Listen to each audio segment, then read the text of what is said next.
kasi binigyan na ng 10 days at tuloy-tuloy na po ang impeachment ni Lustay, mga Kapsat. Ito, pakinggan natin ito, Kapsat, no? May sisingit tayo. Pakinggan natin to. Malamang, narinig nyo na to. Yung iba sa inyo, for sure, narinig nyo na to. O, dito na kay Pebbles. Pebbles, pasok! O, ayan na. Nagsampa na ng kaso si Inday Sayad kay Caramil. Perjury. Diba? Bakit kaya? Dapat yan isinampa Noon pa. mo Sara nung time na naglabas ng affidavit si Caramil Madriaga. Kaso, Dapat dun pa lang, sumagot ka na. Nagsampa ka na ng kaso. Bakit ngayon lang? Diba? Ang pinagsampa mo ng kaso ay sila Chika. Cyber libel. Pero hindi nanalo yung plan A nyo. So, pero tama yung timing ng kila Chika. Pagkalabas ng affidavit ni Caramil, nagsampa siya ng kaso. Pero kasama ka kasi doon. Dapat pati ikaw, nagsampa ka ng kaso. Hindi nagwagi, plan B, ipatumba si Caramil. Kahapon, may nagbalak na itumba si Caramil Madriaga. kahapon. Pero hindi nagtagumpay. Ang nakakapag-isip lang, yung plan C. Timing naman na hindi nagtagumpay sa pagpapatumba, tas kinabukasan, ngayon, nagsampa ka ng perjury. Bakit? At eto pa ang isang tanong. Sa dami-dami ng taong bumati ko sa'yo, nagsalita sa'yo at nagbintang sa'yo, ngayon ka lang nagsampa ng kaso. Hindi mo yung ginawa sa iba. Kay Caramil Madriaga lang. Bakit? Kabado siya. Asan yung blood? May pa-blood-bat ka pang visit ka. Hello guys, nandito na Churut. So, pag-uusapan tayo. pansinin nyo, bago ko makalimutan, ngayon lang siya nagsampa ng kaso. Ang Vice President Vice President pa yan. Alright, First salamat. time. Okay na, Pebbles. Meron pa, isisikita natin to kagad. Si Kapsat Alfred.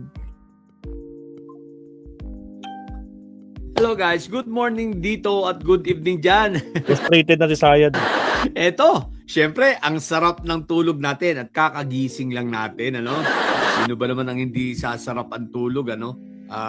Parang ang papakiramdam ko, deep sleep, Deep sleep na pagkahaba-haba ang tulog ko ngayon, eh. At nananaginip ako, para akong hinihili. Eh, sino ba naman ang hindi matutulog ng masarap? Kung natulog ka ba naman na, ang impeachment, ang sufficient informs, substance and affirmed, di ba? Oh, at sigurado na tayo na talagang yan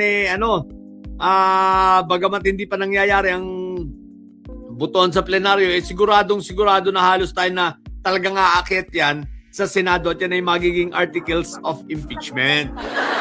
At yan ang mga pag-uusapan natin ngayon kasama itong nasa taas ang pagdedemanda nito si Inday Sayad kay Ramil Madriaga. Kay Caramil. Okay guys, una sigurado na tayo na yan ay aakyat at wala yang sablay. Alam niyo kung bakit? Okay. Simple lang, gamitin na lang natin ang lohikang 54-1. 54 ang nag-affirm at ang nag-against ay isa lang. Okay, 54. Now guys, ang kailangan lang na boto para yan ay umakyat sa Senado 105. pag natapos-tapos na ang hearing, 105. ang mini-hearing at naiakyat sa plenaryo, ang kailangan lang boto na manggagaling sa Kongreso ay 105.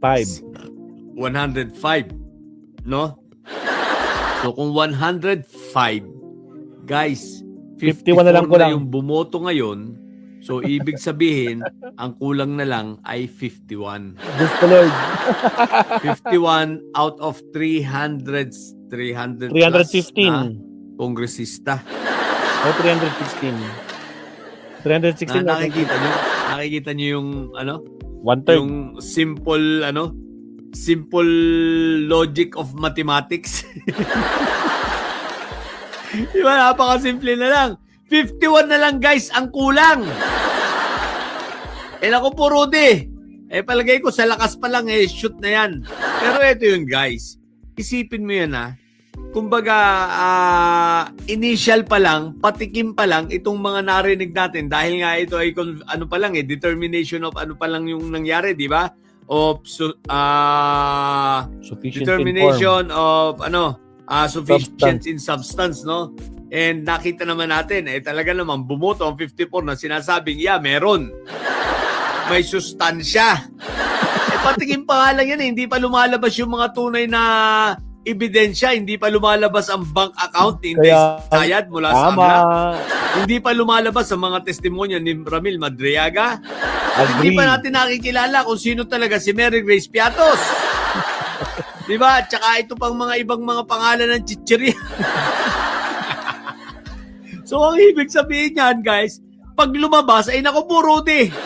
Madadagdagan pa. At sigurado tayo na talagang marami ang buboto para maging articles of impeachment yan. At yan ay aakyat agad-agad forthwith sa Senado. At tulad ng pangako ni Tito Soto, ni Tito Sen, pag nakarating sa kanya yan, forthwith yan. Sigurado na yan.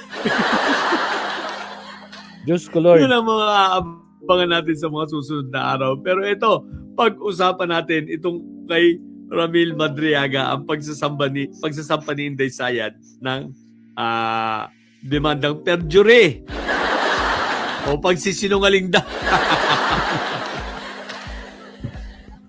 By the way, Ramil Madriaga has nothing to lose na nasa loob ka na ng kulungan di ba? Pero bakit niya naman gagawin yung perjury? Anyway, perjury, napakahinang demanda nito ni Sayad sa totoo lang, no? Hindi niya kayang patunayan yan because sa mangyayaring mga impeachment na yan, lalo pa siyang malulubog at yung perjury niyang isinasampa, yun na mismo magiging depensa ni Ramil Madriaga na sasabihin niya, hindi ako nagsisinungaling, kita niyo naman. Diba? Ang bobo talaga ni Sayad. Anyway, out of frustrations, guys. Kasi ganito yan.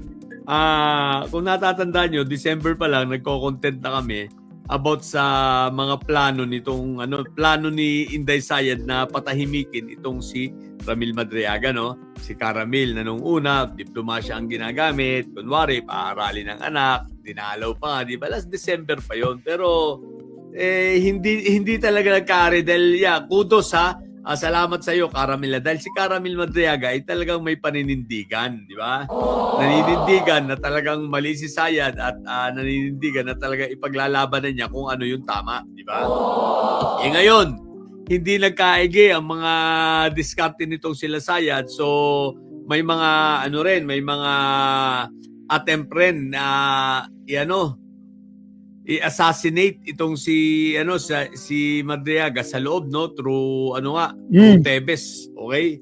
Kaya lang hindi rin magkaigi. In short, sablay. Now, out of frustrations to intimidate itong si Ramil Madriaga, nakita niyo yung timing? Itiniming ngayon ang demand kahapon diyan, kagabi diyan. Kahapon dyan, ang demandang ginawa, di ba? Teka, gabi lang dyan, di ba? O kanina lang, di ba? Kanina. Ngayong araw na ito, nalilito tuloy ako. O, di ba? Ngayong araw na ito, ginawa ang demanda nitong pagdidemanda nitong si Inday Sayad habang may hearing o habang before mag-hearing ang Committee on Justice. This is very clear, aside from timing, tinatiming nila na parang para makaagaw ng atensyon, maliwanag naman liwanag na ini-intimidate nila itong si Ramil Madriaga. Akala naman nila si Caramil ay mai-intimidate pa. Katulad lang sinabi ko kanina, wala na. He has nothing to lose, guys. Wala na, nakakulong ka na eh. At yung pagkakakulong mo yan, pagkapahirap mo dyan sa loob ng kulungan, ay kagagawa nitong sila Sayad. At the same time, di tama lang. At si Caramel, talagang nakonsensya na ilalabas niya kung ano yung totoo.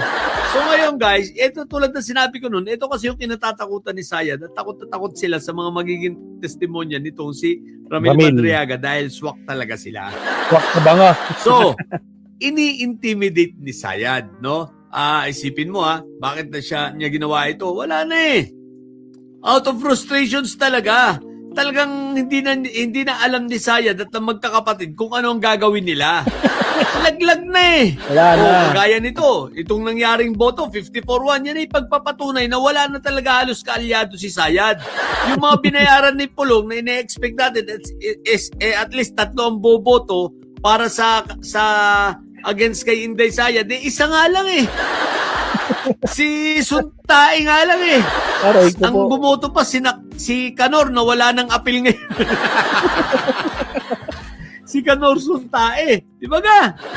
So wala na frustrations na itong nangyayari kila Sayad at ini-intimidate na lang itong si Caramel. Pero hindi niya may intimidate yan. Sablay na naman siya dyan. At walang mangyayari. Ang sigurado, Inday Sayad, ang paghandaan mo na itong darating na impeachment mo, di ba? Itong darating na hearing mo pala, impeachment na hearing sa Kongreso.